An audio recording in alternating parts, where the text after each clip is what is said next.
ne permets pas que l'ennemi te coupe l'eau. Et pour cela, nous allons aller ensemble à la parole du Seigneur. Au livre de Juges, au chapitre 7, verset 24. Livre de Juges, chapitre 7, verset 24. Alors, pour planter le contexte, ce livre de Juges a été écrit approximativement entre 1300 et 1200 avant Jésus-Christ. C'est dans le temps d'un serviteur de Dieu qui s'appelait Gédéon. Beaucoup de personnes ont entendu parler de Gédéon. Il y a eu un film qui s'est inspiré aussi de ça, que c'est les 300. Les Spartiates, les 300, bien qu'il y ait aussi une histoire comme ça entre les Spartiates et les Grecs et les Babyloniens, et les Perses, excusez-moi. Mais les 300, c'est une histoire qui s'est vraiment passée il y a de cela, imaginez, 3300 ans à peu près. Et Dieu suscita un homme qui s'appelait Gédéon, et il lui demanda d'aller attaquer un peuple ou de se battre contre un peuple qui s'appelait les Madianites. Alors les Madianites avaient une armée d'à peu près 135 000 soldats. Imaginez 135 000 hommes armés avec des chars, avec des armes. Et puis Gédéon, il a réussi à monter une armée d'environ 32 300 hommes. 32 300 hommes contre plus de 135 000 hommes. C'est pas équitable du tout. Mais quand même, il avait Dieu, donc c'est pas équitable du côté de Gédéon, en fait, je veux dire. Contre les 125 000, c'est pas du jeu. Alors, il commence à monter son armée et Dieu lui dit, Gédéon, 32 300 hommes contre 125 000, c'est pas équitable, vous êtes trop. Baisse encore. Donc, il a enlevé, imaginez, il a enlevé 22 000 hommes qui sont rentrés chez eux. 22 000 hommes. Et là, il restait plus que 10 000 hommes. 10 000 hommes contre 135 000 hommes. Et Dieu, il dit, Gédéon, vous êtes trop encore. C'est pas équitable. 10 000 hommes avec Dieu, plus 135 000 hommes sans Dieu, c'est pas équitable. Enlève encore. Alors là, il va faire un tri, justement, en parlant des vaillants. Et il y a eu les 300 vaillants de Gédéon. Dieu les a testés. Comment ils pouvaient être testés? Et bien justement, la Bible dira qu'ils sont partis s'abreuver, et ceux qui l'appelèrent, il dit, l'Éternel dit à Gédéon, tous ceux qui l'appelleront l'eau avec la langue, comme le ferait un chien, tu les sépareras de tous ceux qui se mettront à genoux pour boire. Ceux qui l'appellent l'eau en la portant à la bouche, avec leurs mains furent au nombre de 300. Et le reste du peuple se mit à genoux pour boire. L'Éternel dit alors à Gédéon, c'est par les 300 hommes qui ont lapé l'eau que vous sauverez et que je livrerai Madian entre tes mains. Que tout le reste du peuple reparte chacun chez soi. Waouh! Ça veut dire que, pourquoi tu te poses la question, mais pourquoi est-ce que Dieu il a choisi 300 hommes qui ont bu de l'eau avec leur langue comme ça? Parce que les autres hommes, ils ont posé leurs armes, ils ont baissé leur garde et ils ont commencé à boire avec leurs deux mains, comme s'ils n'étaient pas en guerre. Mais les autres 300 soldats, eux, ils étaient toujours prêts. Comme au temps de Néhémie, quand ils ont bâti la muraille, avec une main, ils avaient une épée au cas où ils seraient attaqués, et avec l'autre main, ils étaient en train de construire la muraille. Et là, avec une main, il était en train de s'abreuvoir, mais avec l'autre, il était encore vigilant. Et il a dit, c'est ça. C'est comme les vierges que nous parle la Bible, les vierges sensées, sages. Ils sont toujours veillés. Ils veillent toujours. Jésus a dit, veillez et priez. Il faut toujours veiller, être sur ses gardes. Que celui qui se croit saint, qu'il veille à ne pas tomber. Amen. Et eux, ils ont veillé, ils n'ont pas baissé la garde. Et toi aussi, tu ne dois pas baisser la garde, mon frère, ma sœur. Alors là, c'est pour te planter le contexte. Alors, il y a eu 300 hommes. Et pour expliquer en fait ce qui s'est passé, eh ben, il a vaincu. Voilà, Gédéon, les 300 hommes et Dieu ont vaincu les 135 000 soldats. Mais au chapitre 7, verset 24, nous voyons qu'ils ont commencé à fuir. Il restait 15 000 hommes qui ont commencé à fuir, tellement Gédéon leur avait mis une raclée. Et ils ont commencé à fuir, et ils ne savaient pas où aller. Mais ils étaient fatigués. Imaginez, vous venez de vous battre pendant toute une journée, vous battez, vous êtes fatigués, vous avez pris des coups, vous avez mis des coups, vous êtes usés. Et en plus, vous êtes fatigués parce que vous devez fuir et courir, essoufflés. Vous n'en pouvez plus, vous commencez à vouloir abandonner. Quelle est la première chose que vous allez chercher? De l'eau. Mais Gédéon a été plus vif. Et il a dit, Gédéon envoya des messagers dans toute la région montagneuse d'Éphraïm pour dire, descendez à la rencontre des Madianites et coupez-leur le passage de l'eau jusqu'à Beth-bara, tout le long du Jourdain. Tous les hommes d'Éphraïm se rassemblèrent et ils s'emparèrent des gués du Jourdain jusqu'à Beth-bara. Ils capturèrent des chefs de Madian appelés Oreb et Zeb. Ils tuèrent Oreb au rocher d'Oreb et Zeb au pressoir de Zeb. Ils poursuivirent les Madianites et ils apportèrent la tête d'Oreb et de Zeb à Gédéon de l'autre côté du Jourdain. Sans eau, tu meurs. Un être humain peut tenir plus longtemps sans manger que sans boire. Et c'est la première chose que l'ennemi va vouloir faire. Il va vouloir te couper l'eau. Parce qu'il sait que sans eau, tu tiendras moins longtemps. Et c'est ce que Gédéon a fait. Il a dit, mes ennemis, ils vont aller se rassasier parce que je ne dois pas permettre qu'ils reprennent des forces. Parce que s'ils reprennent des forces, ils vont être plus forts. Donc je dois leur couper l'eau. Et je sais où est-ce qu'il va aller. Donc c'est là-bas, on va les trouver, près de l'eau. Et il a envoyé d'autres soldats pour leur couper le barrage. Et c'est là-bas, en leur coupant le barrage pour aller à l'eau, qu'ils les ont tués. Et ils sont morts, les Madianites. Il y a quelque chose de très intéressant dans cela. Parce que sans eau, l'eau, spirituellement, c'est l'esprit. C'est la vie. L'eau, c'est la vie. Et il y a deux choses qui donnent la vie. C'est l'eau et l'esprit. C'est très fort parce qu'il y a le baptême d'eau et il y a le baptême d'esprit. Et les deux, il y a la vie. Mais il y a d'abord la vie. La première vie et la deuxième vie. Il y a la vie sur terre, mais il y a aussi la vie éternelle. Alors pour toi, être en bonne forme physiquement, tu as besoin d'eau naturelle. Et tu es fort, tu seras forte. Et tu seras toujours rassasié et en bonne santé. Mais aussi dans l'esprit, la prière, c'est l'eau. Et si tu n'as pas une bonne alimentation dans ce qui est de l'eau, tu es aussi sans force. Et tu ne pourras pas tenir face aux batailles que tu vas mener.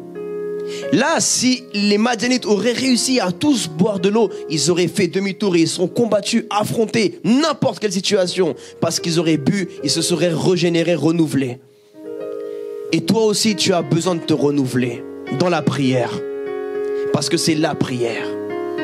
Vous savez, dans la Bible et même dans l'histoire, on a vu que lorsque beaucoup de peuples voyaient qu'ils ne pouvaient pas contre une armée trop nombreuse, ils fermaient les portes des murailles et ils s'enfermaient dans la ville avec les réserves qu'ils avaient d'eau et de nourriture.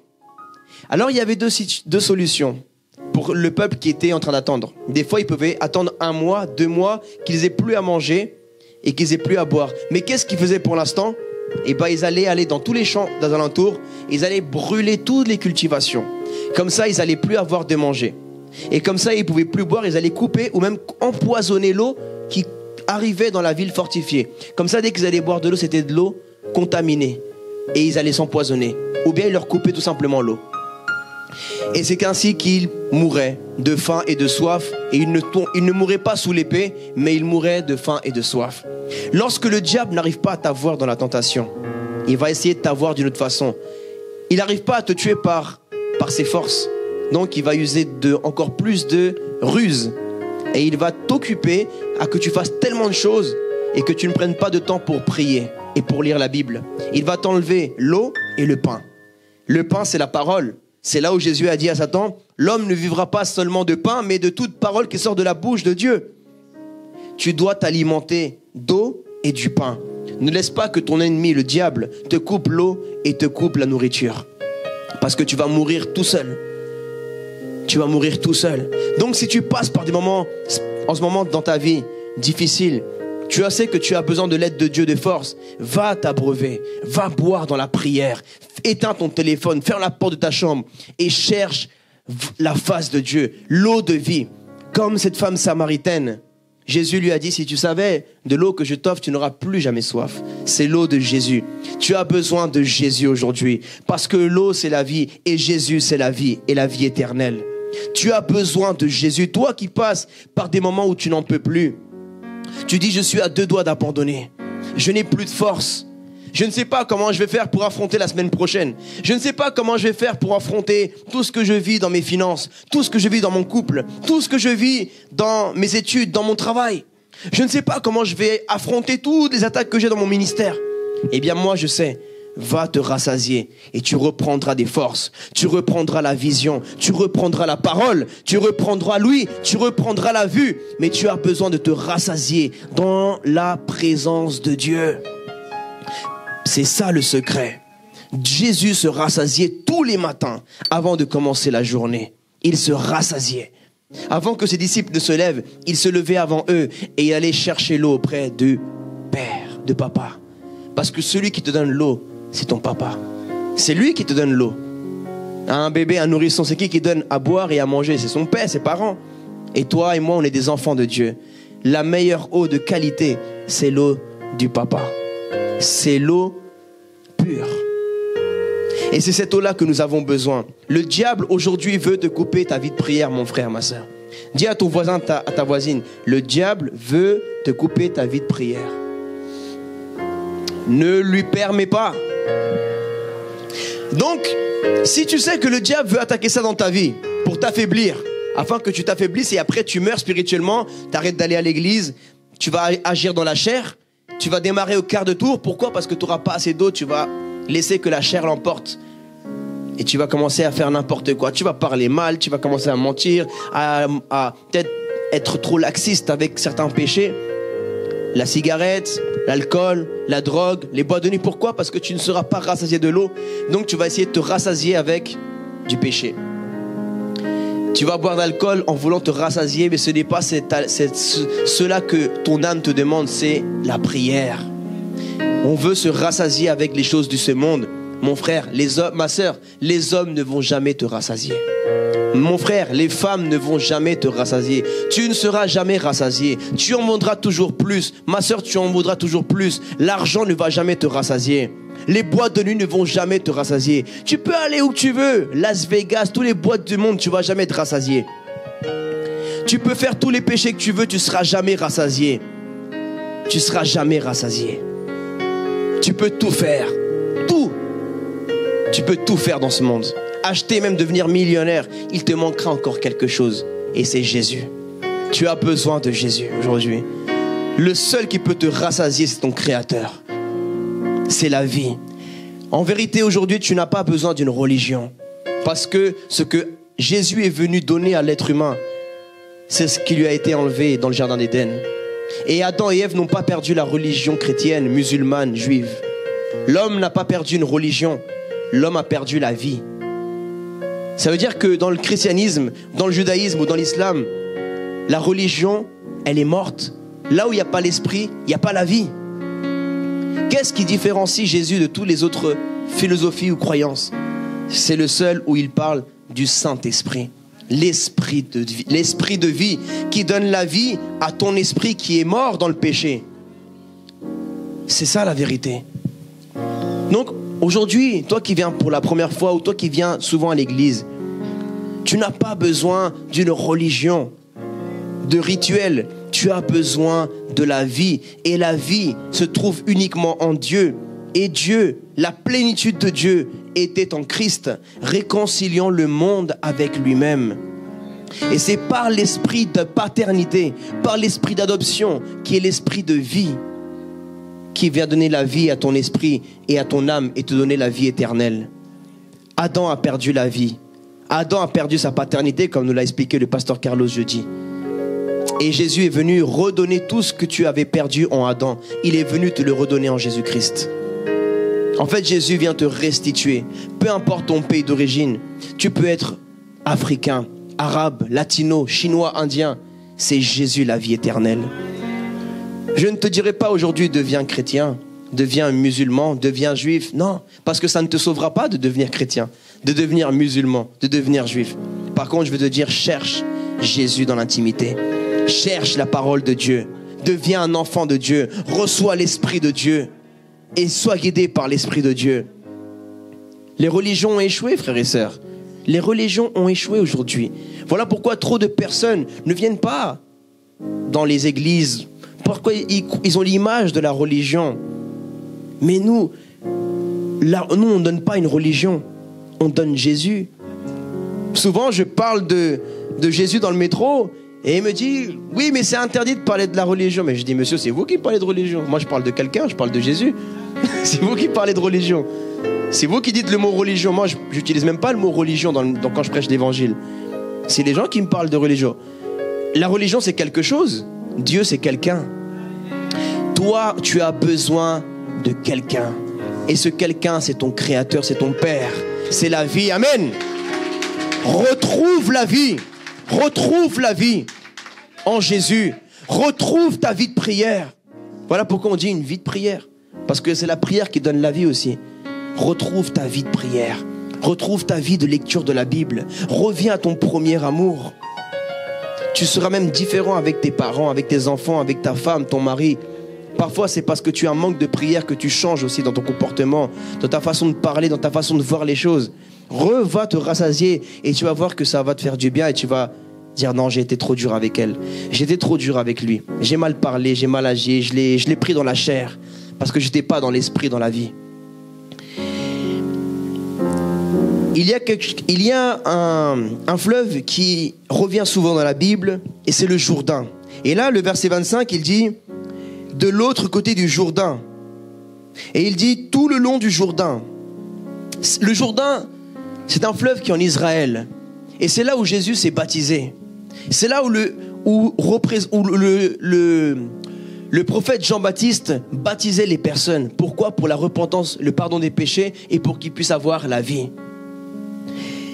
Le Jourdain représente aussi la mort et la vie, la nouvelle naissance. Tu dois naître de nouveau dans la vie de prière. C'est là où tu vas mourir aux mauvaises choses. C'est dans le Jourdain, dans la vie. Le Jourdain, c'est la prière. C'est ton lieu secret, le Jourdain. C'est là où ton vieil homme doit mourir. Dans le Jourdain, dans ta vie de prière, dans ta chambre, là où il n'y a plus personne. Il n'y a que toi et Dieu et ton Père. Où tu meurs à ton ancien homme, ou à ton ancienne femme qui parlait mal, qui commettait le péché. Et maintenant que tu deviens un homme nouveau, dans le Jourdain, là où il y a l'eau de vie, dans la vie de prière. Jourdain vient d'un mot hébreu qui veut dire Yarden, Yardan. Et ça veut dire celui qui descend. Qui descend parce qu'il va descendre jusqu'à la mer morte. Le lieu le plus bas de la terre. C'est le fleuve le plus bas de la terre. Et ça veut dire quelque chose, c'est que tu dois t'humilier au plus bas. Tu dois t'humilier. Tu dois t'humilier devant Dieu. Tu dois aller au plus bas. Je crois que c'est vraiment c'est pour ça qu'on appelle la mer morte. Ça descend plus bas possible. Et c'est là où tu dois aller au plus bas, au pied de Dieu. Mais en fait, spirituellement, c'est le plus haut que tu iras. Tu dois aller au plus bas, t'humilier devant Dieu, dans la prière, à travers le Jourdain. Le fleuve de Palestine qui prend sa source près du Liban et se jette dans la mer morte. Sa longueur est d'environ 320 km. C'est un fleuve qui est très long. Parce que tu dois aussi rester longtemps, apprendre à rester longtemps dans la présence de Dieu. Amen. Tu dois rester longtemps. Ne dis plus c'est long. Dis gloire à Dieu. Je suis longtemps avec mon papa. Je viens de passer du temps avec mon papa. C'est un fleuve qui est très long, 320 km. Mais ça, c'est d'une vue humaine. Mais si tu vois dans l'esprit, c'est très rapide. Apprends à passer un long moment avec Dieu. Un long fleuve dans la vie qui te mènera vers la vie éternelle. Et même la mer morte, c'est là où tu dois mourir à toi. Les choses du passé doivent mourir pour que naissent de nouvelles choses qui viennent de Dieu dans ta vie. Dieu est en train de nous parler ce soir, Église. Le mot Yarden vient aussi d'un mot plus ancien, d'un dérivé qui veut dire yarad, yaourad. Et ça veut dire descendre, décliner, aller vers le bas. Aller ou venir plus bas, enfoncer, baisser, être prostré. Apporter plus bas, être emmené, transporté, tomber, s'éloigner. S'éloigner de qui ou de quoi? S'éloigner du diable, s'éloigner de la mort pour venir à la vie. S'éloigner du péché pour venir à la sainteté. T'humilier et venir à la sanctification, à l'amour, à l'humilité, au pardon, parce que l'humilité précède la gloire. Le Jourdain marquait un avant et un après dans la vie de quelqu'un. Toi aussi, le baptême va marquer un avant et un après dans ta vie, mais aussi ta vie de prière marquera un avant et un après dans ta vie personnelle, dans ta vie de couple, dans ta vie de ministère, dans ta vie financière, dans tout. Parce que même pour les affaires, il y a des business que même si tu es un bon businessman, tu veux prendre des business humainement qui ne sont pas de Dieu. Donc pour être bien guidé par le fleuve du Saint-Esprit, va toujours prier pour voir est-ce que je dois faire ce business avec cette personne. Je dois prendre ce chantier, est-ce que je dois faire ça ou comment je vais le négocier, comment que le Saint-Esprit te guide dans tout. Dans tout, c'est tout. Dans les études, dans ta filière d'études, tout. Sois guidé par l'esprit du fleuve du Saint-Esprit dans la prière. Et pour terminer, il y a aussi quelqu'un qui s'est laissé couper l'eau. Mais là, il ne s'était pas laissé couper l'eau comme je viens de le présenter. Il s'est laissé couper l'adoration. Parce que la prière, c'est l'adoration, c'est l'intimité avec Dieu. Et c'est ce que le diable va essayer de faire, de te couper l'intimité. Et cette personne-là s'appelait Job. Et nous allons voir que la première chose que le diable a attaquée, c'est la vie d'adoration. C'est ce qui lui permettait d'adorer Dieu. Aujourd'hui, nous n'avons plus besoin de tuer d'animal parce que Jésus-Christ, qui est l'agneau de Dieu, s'est sacrifié pour nous. Une seule fois, pour l'éternité. De la même façon que Adam avait péché une seule fois et cela avait suffi à séparer l'homme éternellement avec Dieu. Eh bien, Jésus-Christ a porté le péché du monde une seule fois et ça a suffi pour réconcilier l'humanité avec Dieu. Il est considéré comme le deuxième Adam, le sacrifice. Il est l'agneau de Dieu. Il est pur. Alors, nous allons lire au livre de Job, au chapitre 1, verset 5.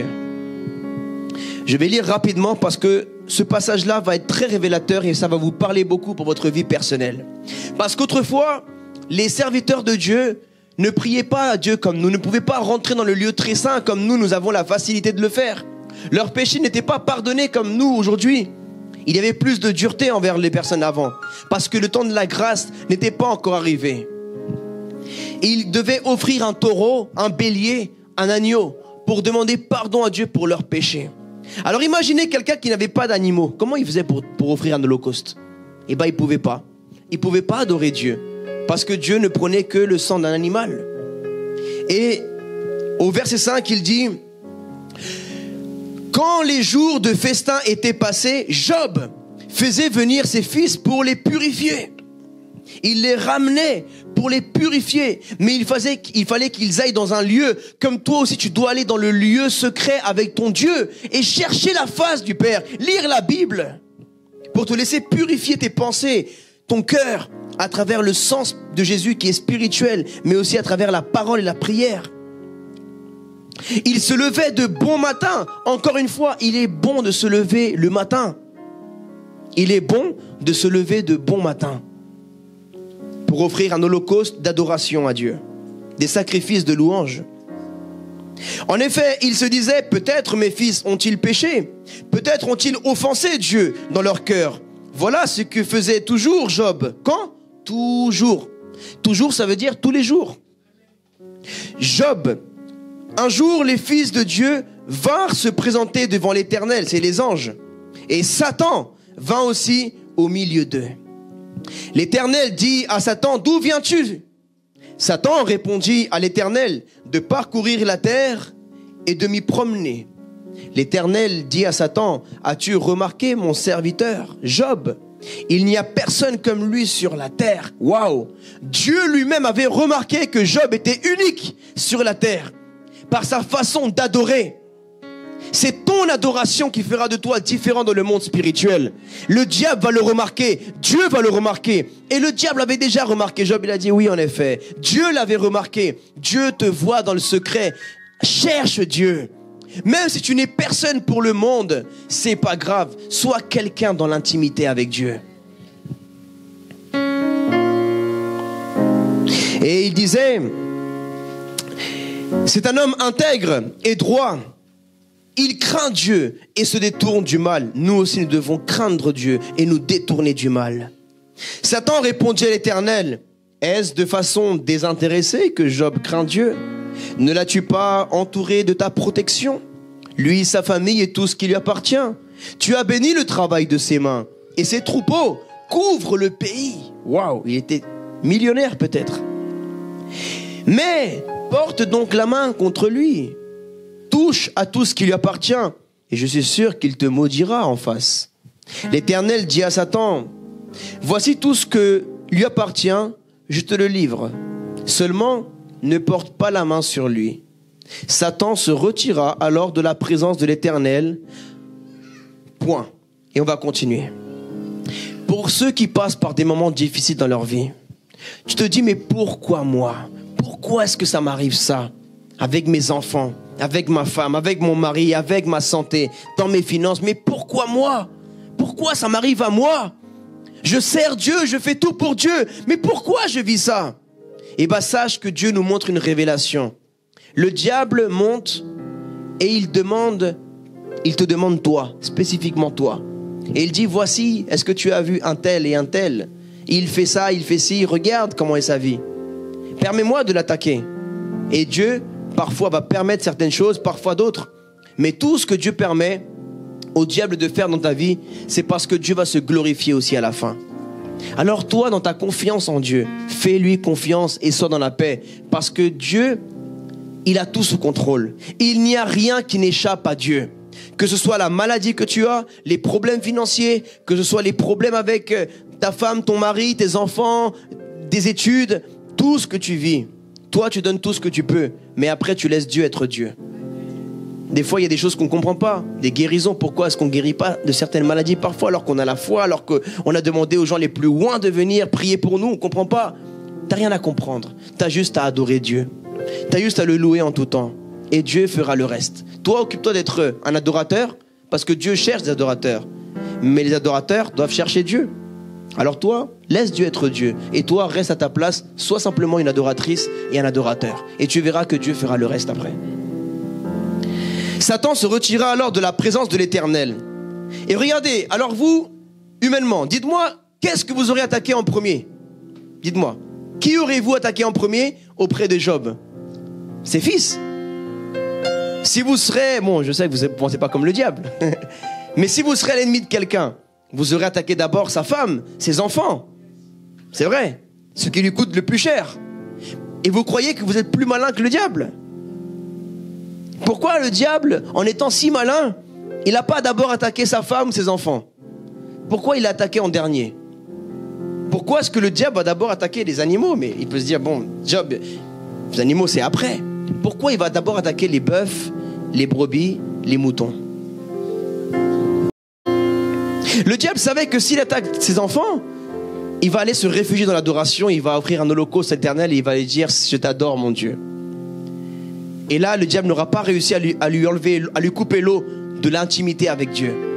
Mais le diable, il est malin, il dit, si je coupe d'abord l'adoration, après, quand je vais lui enlever ses enfants, il ne pourra pas se réfugier dans l'adoration, dans l'intimité, parce qu'il n'aura plus de moyens d'offrir un holocauste à l'Éternel. Donc, l'ennemi a d'abord attaqué les moutons, les bœufs, et on le voit d'abord. Il dit, alors qu'un jour, les fils et les filles de Job mangeaient et buvaient du vin chez leur frère aîné, un messager arriva vers Job et lui dit, les bœufs labouraient et les ânesses broutaient à côté d'eux. Des Sabéens se sont jetés sur eux et les ont enlevés. D'abord, le diable attaque les bœufs et les ânes. Ils ont tué les serviteurs à coups d'épée et je suis le seul à avoir pu m'échapper pour t'en apporter la nouvelle. Il parlait encore lorsqu'un autre messager arriva et dit, La foudre est tombée du ciel, a embrasé les brebis et les serviteurs et les a dévorés. Je suis le seul à avoir pu m'échapper pour t'en apporter la nouvelle. » Il parlait encore lorsqu'un autre messager arriva et dit: « Les Chaldéens, répartis en 3 bandes, se sont précipités sur les chameaux et les ont enlevés. » Et après, on continue et on voit qu'il tue les enfants. Et là, quand on lui dit ça, Job, il est déstabilisé.